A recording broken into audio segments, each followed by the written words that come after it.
Allah subhanahu wa ta'ala describes the type of da'i and inviter to the deen the Prophet sallallahu alaihi wasallam was. Nabi sallallahu alaihi wasallam's da'wah in this verse is not described as a passive one, something that was coincidental, that if it worked out, great. If it didn't work out, that's okay as well. The Prophet ﷺ was very much convinced that he would do whatever was possible for him to do for these people to become Muslim. They were stubborn in their disobedience. Nabi ﷺ was committed to the obedience of Allah subhanahu wa ta'ala. The Prophet ﷺ had empathy. He cared for the people. It's very difficult to feel for people who reject you. It's difficult to love people who humiliate you. It's difficult to care for people who actively try to hurt you and your family and are involved in killing those that are around you. The Prophet ﷺ's ikhlas is seen here. Think about your own lives at work. Think about your lives at school, at home. That once someone humiliates you, you don't want to see that person's face ever again. Someone in the masjid looks at you the wrong way, I won't go to that masjid again. Wala'iyadu billah. A teacher says something harsh to you, you say, I'm done with that person. A student says something harsh, I'm done with that person. At some point, even if the son goes too far, the father says, you're not my son anymore. You're not welcome at my home. The Prophet ﷺ, Allah Azza wa Jal describes him, فَلَعَلَّكَ بَاخِعٌ نَفْسَكَ عَلَىٰ آثَارِهِمْ بَاخِعٌ نَفْسَكَ عَلَىٰ آثَارِهِمْ. The scholars describe this. Ibn Kathir rahimahullah ta'ala, he has a very beautiful passage describing what this verse is actually speaking about.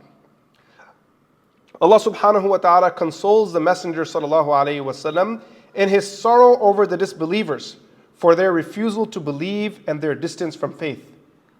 Allah Azza wa Jal says in another place of the Quran, describing this state of the Prophet of Allah, how keen he was, how desperate he was, how deeply he wanted them to become Muslim.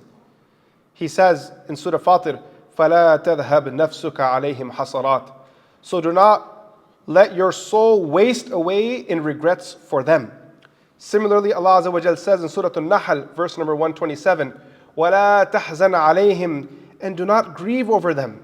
This was affecting the Prophet ﷺ at a deep level, at an emotional level. Every time they said no, knowing that these people and their followers would end up in the fire of hell, it impacted Nabi ﷺ.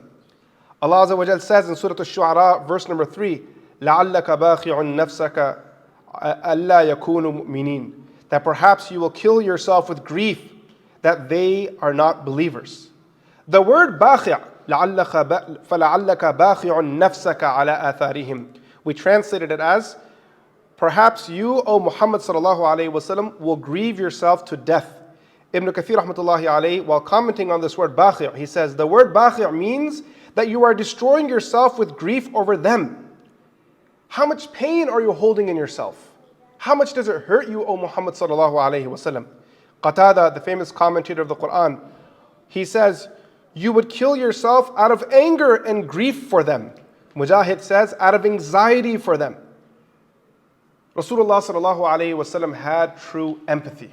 And this is highlighted in the Quran again and again. Something that we should all strive for. Then when we look at someone that's struggling, we don't view their struggle as them being evil. Their struggle is where they are in life. That represents the challenge they're facing. The human being was born on fitrah, on a natural disposition. Every human being, no matter how evil they seem, have good and khair in them. You never ever give up. The Prophet ﷺ kept pushing. فَلَعَلَّكَ بَاخِعٌ نَفْسَكَ عَلَىٰ آثَارِهِمْ إِن لَّمْ يُؤْمِنُوا بِهَذَا الْحَدِيثِ أَسَفًا.